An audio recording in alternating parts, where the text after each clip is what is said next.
Stephen A. Smith versus LeBron James. You got to pick a side, but the real winner is not who you think it is. I'm going to tell you who it is and what's really going on behind the scenes here on the Unafraid Show. Make sure that you like, subscribe, get notifications, and tell a friend about the show. Let's get to it.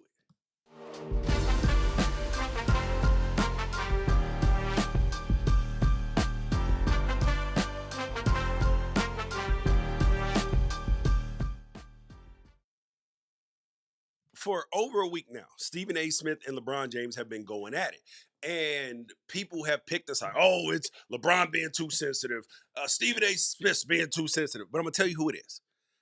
ESPN is the only winner in this situation because they just paid Stephen A. Smith a buku load of money. Some speculate up to $100 million. And on a night when LeBron hit the game winner, you are in a playoff run in the NBA. Great players doing great things. We're talking about Stephen A. Smith and Pat McAfee and the whole network, Brian Windhorst, everybody else. ESPN is like, yes, ratings gold. So they are the biggest winner in this situation. But the question is, who's at fault and, who's the person to blame? So if you're not familiar with what happened, obviously a few weeks, months ago, Stephen A. Smith goes on First Take and he pleads with LeBron. LeBron, as a father, you can't keep sending your son out there.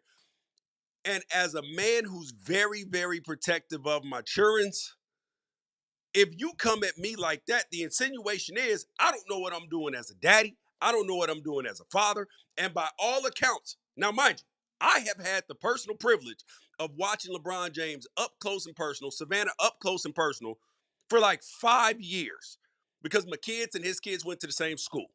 So had the privilege of seeing them up there, how they interact with the faculty, how they interact with everybody.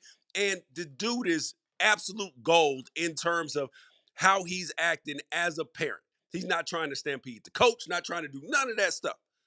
So as a dad, I would be hot if you came at me like that. Like I'm doing something wrong to my kid when there's all this nepotism out in the world. And my kid, I believe, is actually talented because every parent believes that their kid is special, talented, and everything else. And Bronny started to prove it, even for all you haters. Oh, look at that, moving the goalposts, box score, box score, box score. Look at the plus minus, all that stuff, right? But here is where Stephen A. Smith has won because he got to avenge. He got to avenge his boy Skip Bayless. By that, so Skip Bayless spent, 15 years banging on the LeBron drum. Just, oh, he's not the GOAT, don't have the clutch gene and everything else. LeBron just refused to respond to him. So now Stephen A. Smith got what nobody has really gotten from LeBron James in terms of like direct shot. He got a response. So now that magnifies everything that Stephen A. Smith says.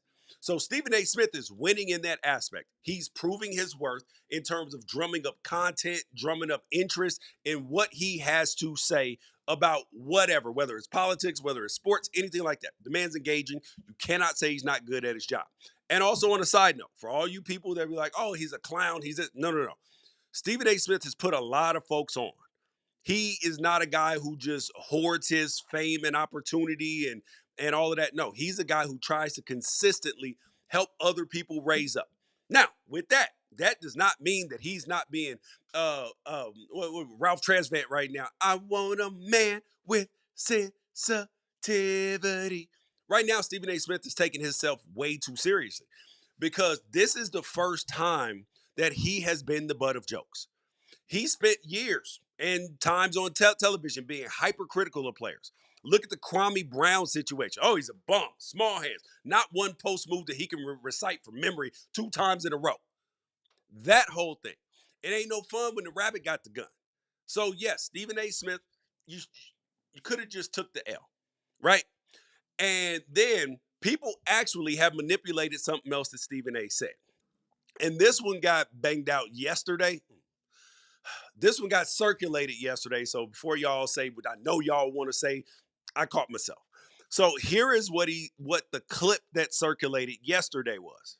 That man put his hands on me, I would have immediately swung on him. Immediately. So he was like, yo, if he's come at me, I'm swinging at him. You're like, Are you sure? But prior to that, to his credit, he did say, I'll probably get my ass whooped by a 6'8", 250-pound man.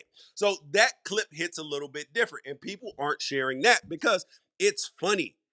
And the internet has no chill, and black folks got no chill on the internet. They are going to make jokes out of everything. And then LeBron did the ultimate middle finger back because LeBron don't really do interviews. He don't sign cards. Like he hasn't had a signed card until recently, since like 2014. He don't do card deals like that, sign deals, don't do none of the stuff that people would traditionally do. Access to LeBron for interviews is very, very difficult. And LeBron is like, cool. He went on the New Heights podcast.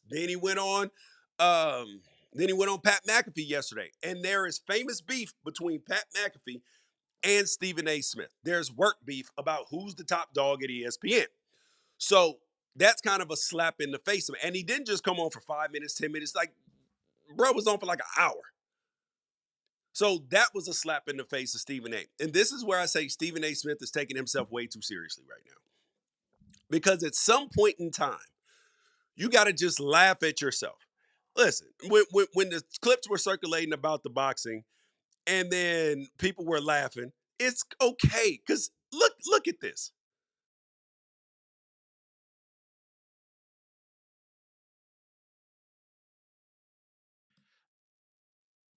I don't know how we could look at that as anything but comedy and hilarious because it don't look like you can fight it all, coupled with what it said. So this is where sometimes you got to let stuff roll off of your back. And he's a veteran. He knows that people clipped it that way on purpose. And then he fell literally into the sinkhole. And then after LeBron confronted him at the game, then he went on the press tour, went on Gilbert show, went on other shows, talking big and bad, and this that. Like that ain't it, man. That is not it. And the fact that we have two of our most prominent black figures out here beefing on the media, then you got Kendrick Perkins adding into it. This ain't it. And it is petty, and it has turned petty, and it has turned more than personal. And this actually has led to Stephen A. Smith saying something today that he had to retract that was a flat out lie. And this is a debate that I've had with people before. If you know something is true and then you say the opposite, that's a lie. If you are ignorant of information and you say something, is that a lie? You guys comment down and is that a lie? Or is that I just didn't know what the hell I was talking about?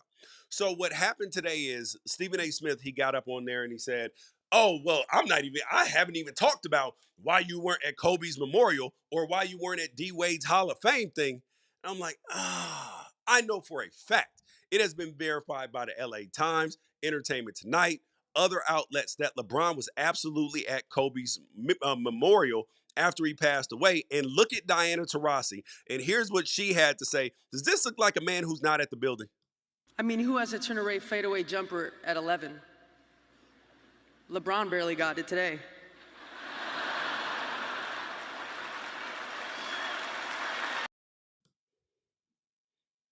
No, that looks like a man that she's pointing at because she sees him. And then Stephen A. Smith realized because the fact checkers got him and he was on air and he says, oh, yo, I wasn't saying that he wasn't there. I was saying that he wasn't on camera. And there's a reason for that. Man, you should have just got up on camera, taken yourself too seriously, and said, listen, I messed up. I said something wrong. I screwed up. That wasn't true. That's the part that we got to get to. And this is the part where we have lost it in politics. We've lost it in relationships. We've lost it in everything. When you know the truth or you know you screwed something up, just say, hey, yo, I blew it. I was 100% wrong. I thought this and I was wrong. But instead, they try to spin it, try to make it be something else when all that's going to do is unravel.